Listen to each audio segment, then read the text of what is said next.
Continuando, unidade, dezenas, centenas e mais além. As letras são divididas em 3 categorias numéricas, que é unidade, dezenas e centenas, as letras. O nível de binar corresponde à unidade. Aleph, Beit, Gimel, Dalet, Rei, Vav, Zayin, Het, Tet. Essas são as 9, de 1 a 9, sefirotes de binar. O nível Zá, que no caso é Zerampim, corresponde às dezenas. Yud, Shat, Lamed, Mem, Nun, Samesh, Ain, Pet, Sadik. Essas são as 9, de 10 a 90. Sefirotes de Zerampim. O nível de Malchut corresponde às centenas. Kuf, Re, Shin, Tav. As 4, 100 a 400 sefirotes de Malchut. Uma pergunta óbvia vem à mente. E os números acima de 400? E os números acima de 400? Né? A resposta é que o hebraico é uma língua espiritual e não matemática. Tudo nele representa estado espiritual e nenhum outro número a mais é necessário para descrever a estrutura do mundo de Atzilut. A casa das letras, em outras palavras, essas 22 letras, podemos descrever tudo, do princípio da criação até o infinito. Lindo, né? Então, o que acontece quando queremos expressar números complicados, como 248? Usamos 3 letras. No caso, 200, que é o Reish, Men, que é 40, e Het, que é 8. E se quisermos escrever um número maior que 400, como 756, usamos mais 3 letras. No caso, Tav, que é 400, o Shin, 300, e o Nun, 50, e o Vav, 6, que fica 756. É óbvio que podemos alcançar este número usando muitas combinações diferentes, mas é importante lembrar que se 2 palavras somarem o mesmo número, elas são sinônimos do ponto de vista espiritual e têm o mesmo significado espiritual. Vejamos agora como essa discussão sobre números tem relação com a evolução do desejo espiritual, explicado na Kabbalah. Quando os números representam o tamanho do nosso Kli. O que é Kli? Vaso, né? Kli é vaso, que também é alma, tá? Quanto maiores os números, mais luz entra neles. Se forem apenas unidades em nosso desejo, isto é, se tivermos um desejo pequeno, uma quantidade pequena de luz está presente. Se forem adicionadas dezenas e aumentarmos o nosso desejo, mais luz entra. Se centenas forem adicionadas e o nosso desejo alcançar o nível máximo, a luz simbolizada pelas letras preenche nosso quelim espiritual. Porém, as coisas se complicam à medida que a Cabala tem uma exceção. Os números também podem representar a luz. Olha, os números podem representar a luz. E não só os desejos. Nesse caso, as unidades luzes pequenas estão em Malchut. As dezenas estão em Zerampim. E as centenas estão em Biná. Isso se deve a uma relação inversa entre luz e Kli, desejo. Isso pode parecer confuso, mas é porque a luz mais elevada do Criador só entra no nosso clique, no caso da nossa alma, quando ativamos nossos desejos mais baixos. Que interessante, hein? Aqui, então, os valores numéricos de cada número expressa em termos da luz que representam e o nível no qual preenche seus vasos. Binah, então, é a luz 100 do Kli. Zerampin, Kesar, é a luz 10 do Kli. E Malchut é a luz 1 do Kli de 100. Conseguiu entender isso aqui? Depois vou mandar o desenho também. Se Deus é igual à natureza e a natureza é igual a desejo, então se Deus é igual à natureza e a natureza é igual ao desejo, então eis outra coisa a se pensar. Se calcularmos os valores numéricos das letras nas palavras Hatevá, que é a natureza, elas somam 86. Depois, se calcularmos o valor das letras na palavra Elohim, que no caso é Deus, elas também somam 86. Interessante, hein? E, finalmente, se calcularmos o valor das letras na palavra Kos, que é copo, xícara, elas também somam, vocês adivinharam, 86. Isto mostra a equivalência entre Deus, copo tem a ver com vaso também, né? E natureza na Cabala, que observamos no capítulo 2. Eis como funciona, olha que lindo, hein? Nós já dissemos que se duas palavras somarem o mesmo número, ambas têm o mesmo significado espiritual. Que lindo isso aqui, hein? Então, a declaração que a Kabbalah faz abaixo é muito interessante, ainda que um pouco também complexo. A natureza e o Criador são a mesma coisa. O fato de não os vermos, assim, não torna isso menos verdadeiro. Assim como o fato de não percebermos uma bactéria a olho nu, não impede que ela afete nossos corpos. Na Cabala, uma xícara representa o Kli, que é o vaso, né, que é a alma. Ou seja, um desejo de receber. Portanto, a natureza e o nosso Kli são as mesmas coisas. Também aqui o fato de não o sentirmos não significa que isso não seja verdadeiro, verdade.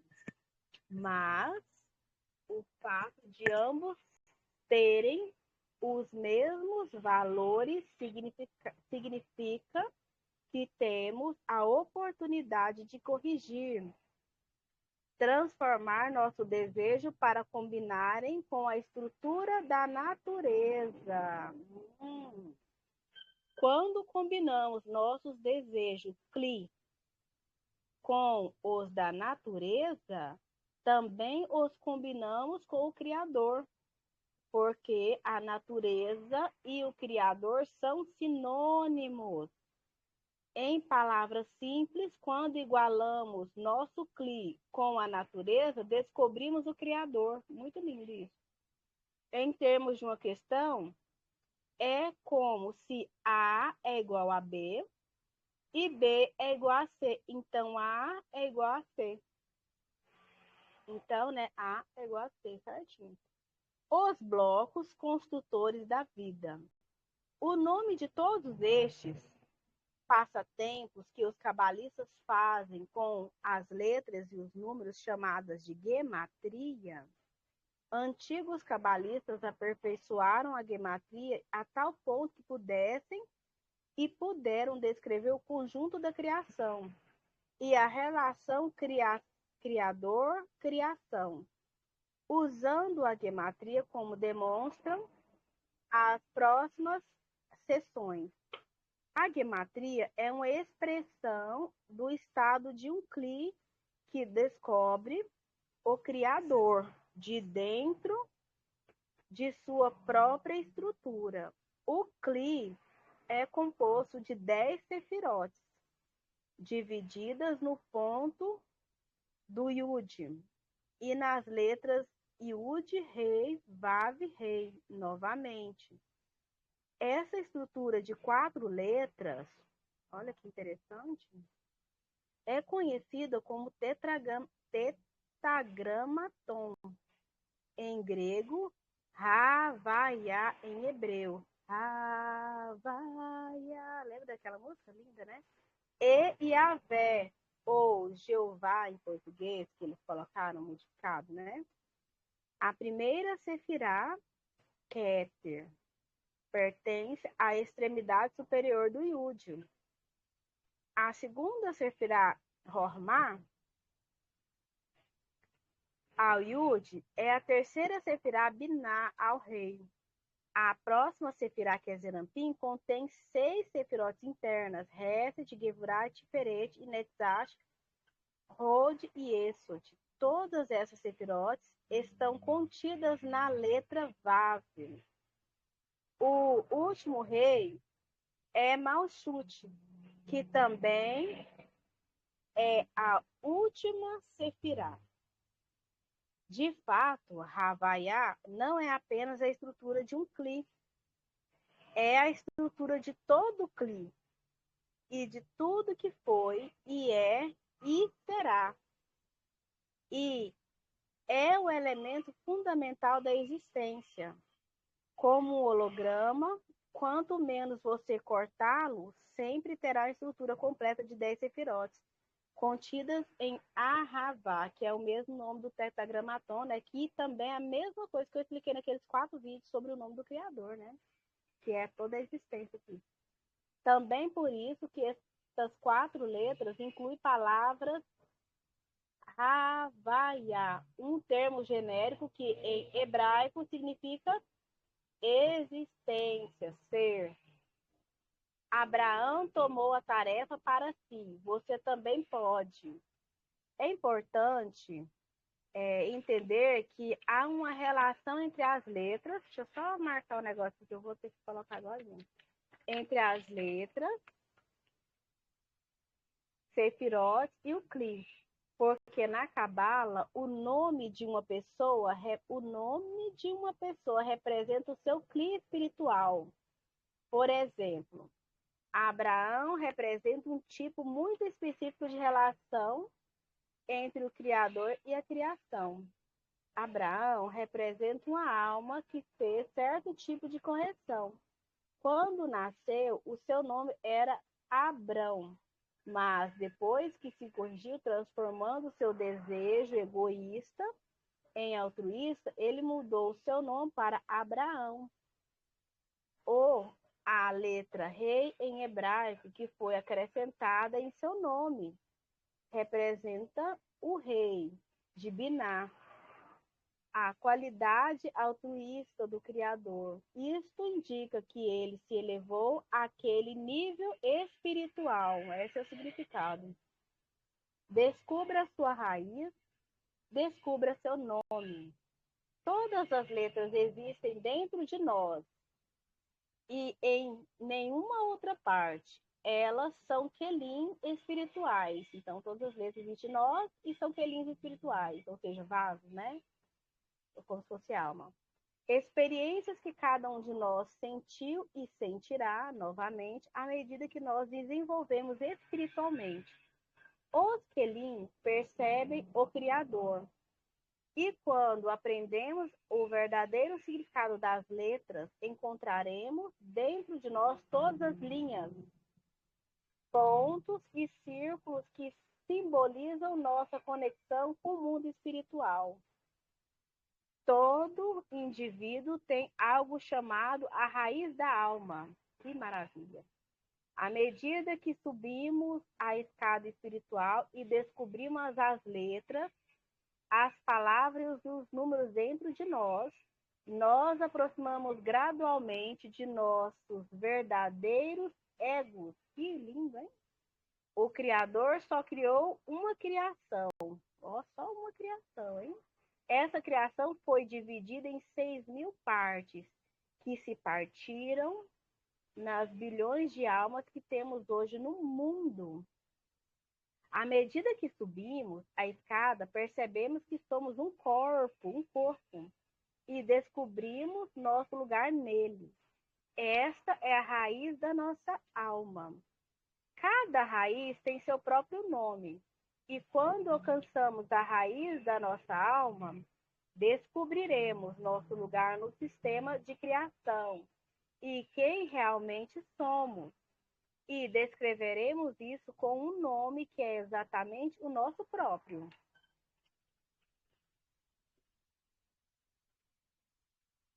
Página 111. Em resumo, as letras hebraicas descrevem a relação de um cabalista com o Criador. Muito lindo. As letras hebraicas carregam valores numéricos. Valores numéricos semelhantes indicam uma semelhança espiritual. Valores idênticos demonstram sinônimos espirituais. Deus é igual à natureza e natureza é igual ao desejo, que equivale ao CLI. Consequentemente, Deus é igual a desejo. À medida que subimos a escada espiritual, descobrimos as letras em nosso interior, conforme o nosso estágio espiritual, e assim que descobrimos o nosso verdadeiro nome. Continuando, página 113, corpo e alma. Pontos principais. A explicação cabalística da reencarnação, o significado do corpo ao olhar da alma, o jantar festivo mais demorado, perguntas e respostas da alma. A reencarnação é normalmente lembrada como um evento onde uma pessoa vive e morre várias vezes. Mas a noção de renascer numa identidade diferente não é a única forma de reencarnação. Olha que lindo, não é a única forma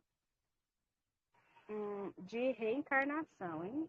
Na Cabala, uma reencarnação ocorre toda vez que damos um passo no crescimento espiritual. Por exemplo, se nos corrigirmos intensamente, podemos experimentar muitas vidas em alguns minutos. Por outro lado, quando continuamos sem nos corrigir, podemos nunca experimentar uma única encarnação. É assim que a reencarnação é definida pelos cabalistas. O seu corpo, um invólucro para a sua alma. A Cabala reconhece as pessoas através das características espirituais. Olha que lindo. Quando o texto cabalístico dizem que uma nova pessoa é criada, não estão falando de braços, de pernas, e sim de objetivo de desejo. Quando a qualidade dos nossos desejos é transformada para melhor, diríamos, sob as perspectivas cabalísticas, que é uma nova pessoa, um eu mais espiritual foi criado.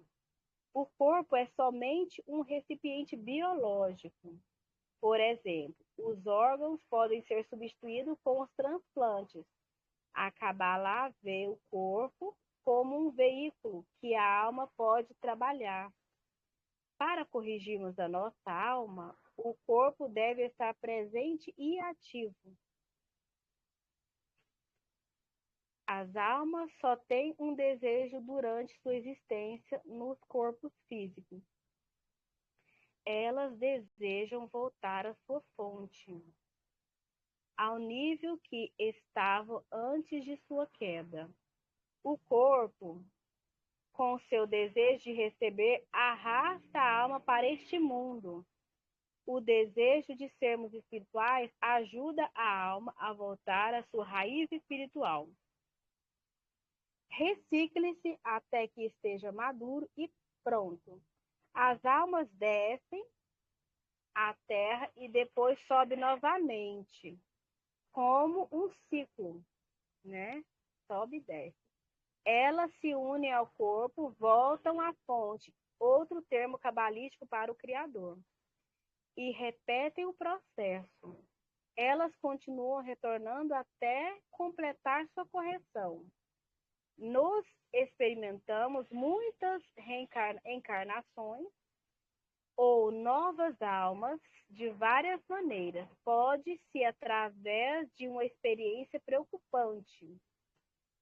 Ou seja, pode ser através de uma experiência preocupante, que nos torna dispostos a questionar nosso objetivo ou buscar novas respostas.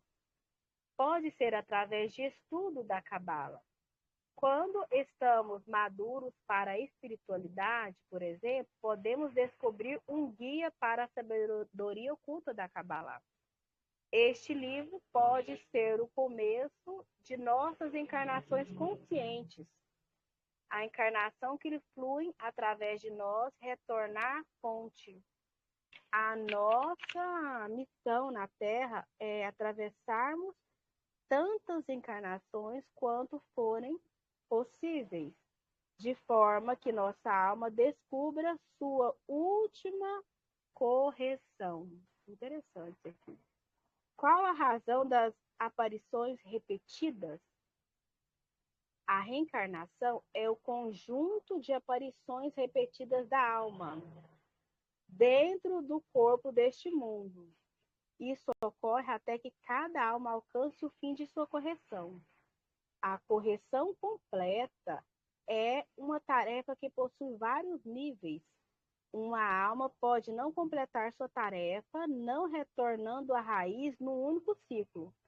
Em sua próxima encarnação, por causa do progresso feito, ela reencarna mais adiante no caminho espiritual. O Criador quer que sejamos preenchidos com prazer espiritual. Isso aqui é lindo, hein? Para sermos completos. Isto só é possível através de um grande desejo. Somente com um desejo corrigido podemos alcançar o mundo espiritual. Nós já dissemos que um desejo só é considerado corrigido quando tem intenção correta. Que lindo, intenção correta que nós falamos hoje. Isso não é automático. A intenção correta é adquirida com o estudo. Lindo isso, hein? Isso é um processo contínuo e não algo imediato. A propósito, o próprio estudo não é suficiente hoje em dia para nos conduzir à espiritualidade. Nós precisamos de um grupo de amigos que nos apoie. Precisamos ajudar que os outros atinjam a correção. Isso é maravilhoso. Assim, unimos-nos aos desejos pela espiritualidade, ponto no coração, mesmo quando eles ainda não estão conscientes disso. Maravilhoso, hein? Então, semente da alma. O propósito da correção das nossas almas é muito mais do que apenas para sua própria necessidade, é muito mais que isso. O quadro é muito maior. A correção de nossa alma afeta todas as almas, porque todas estão conectadas. Quando vimos pela primeira vez a este mundo, nossa alma é chamada um ponto. Que lindo, hein? É um ponto. Quando vimos a primeira vez, lembre-se que somos partes de um vaso espiritual, ou Kli, chamado Adam Harishon, o primeiro homem. Isso aqui é maravilhoso, lindo também. Lembre-se que também que a alma de Adam Harishon foi dividida em 6.000 almas que desceram a este mundo. Este mundo tem um grande número de corpos, cada um com sua própria alma. Se não construirmos um Kli espiritual fora deste ponto, enquanto vivemos neste mundo, a nossa alma retorna à sua raiz em Adam Harishon. É como uma semente que não evolui, inconsciente e sem vida, A nossa meta é retornar exatamente à mesma raiz em Adam Harishon, no qual descemos. Então, está falando, se não construímos um Kli espiritual fora deste ponto, enquanto vivemos neste mundo, a nossa alma retorna à sua raiz Adam Harishon. É como a semente que não evolui, inconsciente, sem vida. A nossa meta, então, é retornar exatamente à mesma raiz em Adam Harishon, do qual descemos. Continuando agora. Onde está e o que é uma alma? A noção de lugar, como eu e você imaginamos, no tempo e no espaço, não existe no mundo superior. Não existe lá isso. O que acontece quando a alma retorna à fonte? Na verdade, a alma volta à raiz, a Adam Harishon. A raiz da alma é o lugar da alma no sistema Adam Harishon. Este é o local espiritual que está muito próximo da fonte, que é o Criador. Você não consegue descobrir este local espiritual com os 5 sentidos físicos. Uma alma é uma força espiritual. Então, o que é alma, hein? O que é alma? É a força espiritual. Na Cabala, as almas estão organizadas numa pirâmide, sobrepostas conforme seus desejos. Os desejos terrestres estão embaixo e os desejos espirituais estão no topo. Na base da pirâmide estão muitas almas com pequenos desejos de comida, de sexo, de sono, abrigo.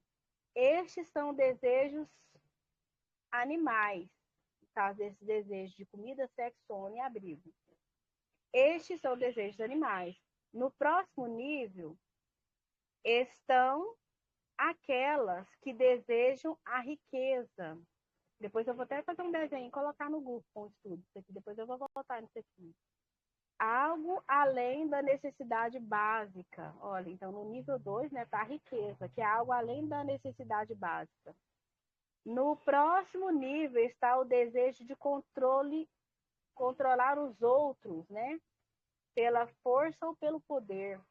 Aqui ainda menos alma, menos ainda. O nível seguinte é o do conhecimento. Essas almas estão ocupadas com descobertas, é o que nós estamos fazendo, né? No topo da pirâmide estão pouquíssimas almas que se esforçam em conquistar um mundo espiritual. Todos estes níveis compõem a pirâmide. Que maravilhoso isso aqui, viu? Depois aqui vale um desenho para pôr no grupo. Esta pirâmide, eu vou fazer o desenho da pirâmide aqui. Esta pirâmide também está dentro de nós. Que lindo. Nós temos o potencial para agir em todos estes níveis. A pressão dos mundos inferiores deve se render aos desejos mais puros. O infinito desejo pela verdade. Maravilhoso aqui, hein? Aqui preferimos depositar os esforços e energia aumentando nosso desejo pela espiritualidade, ao invés dos desejos terrestres e egoístas. Não devemos fazer tudo sozinho. Isso é alcançado através de estudos, em grupos, disseminando-se o conhecimento também aos outros, que é o que nós estamos fazendo, hein? Uma camisa para a alma. O corpo é a cobertura para a alma. Podemos pensar em nosso corpo como uma camisa para a alma. A nossa alma nos conecta com todas as outras almas e o mundo superior. E esta conexão permanece depois que o nosso corpo físico morre. Muito bonito isso aqui, hein? Se cultivamos o altruísmo, é lindo isso aqui. Se cultivamos o pensamento, se cultivamos o altruísmo e pensarmos mais na unidade da humanidade e menos em nós, Nossos esforços se tornarão um CLI espiritual. Um CLI percebe o mundo espiritual fora do alcance dos nossos 5 sentidos. Sentimos a força superior em nossa alma e não em nosso corpo. Quando atingimos a percepção espiritual, não sentimos a vida física e a morte. Isso porque a nossa alma está no reino espiritual, focando no desenvolvimento da alma. Podemos transcender as influências biológicas terrestres, a ponto de não sermos afetados por elas. O Rav Baruch Shlomo dizia que a morte e o renascimento para um cabalista são tão insignificantes quanto tirarmos nossa camisa suja e vestirmos uma limpa. Quando perguntaram ao seu pai, o Rav Yehudá Shlomo, onde ele queria ser enterrado, este murmurou com evidente indiferença: eu não dou a menor importância onde você esvazia meu saco de ossos. Não há tempo na espiritualidade. O tempo é a percepção que temos das mudanças que sofremos à medida que nossa alma se desenvolve. Quando nossos pensamentos e desejos mudam lentamente, sentimos que o tempo se arrasta. Quando mudam depressa, sentimos que o tempo está voando. Tempo só é sentido quando experimentamos mudanças. Quando nós só vazio espiritual. Quando nosso vazio espiritual está cheio. Não há nenhuma mudança. É por isso que se diz que não existe tempo na espiritualidade. Pergunta e resposta. Todas as almas na Terra estiveram aqui em ocasiões anteriores? É como uma festa de jantar, onde os convidados entram e saem. Toda vez que eles retornam, aprendem algo, partem e então levam para a próxima festa o que acontece numa casa, pessoa nova. Todas as experiências de festas anteriores são aplicadas na atual visita. Do mesmo modo, toda vez que a alma faz uma visita, seus desejos se fortalecem e evoluem por causa do seu desenvolvimento na festa anterior, que é a vida.